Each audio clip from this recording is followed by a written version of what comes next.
Hi friends, আসসালামু আলাইকুম। আপনারা দেখছেন ভীষণ মজাদার কাঁচা আমের ভর্তা।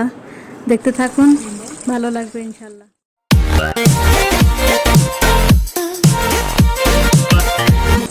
প্রথমে পরিষ্কার পানি দিয়ে ধুয়ে নিব, তারপরে চামড়া ফেলে পরিষ্কার করে নেব।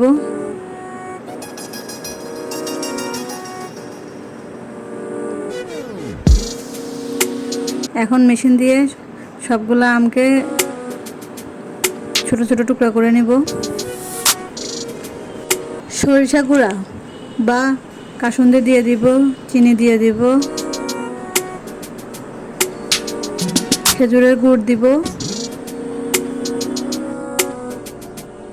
লবণ দিব,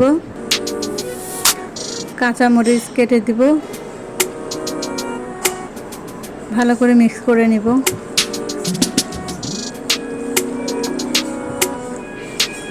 এভাবে বানিয়ে দেখবেন, ভালো লাগবে ইনশাল্লাহ।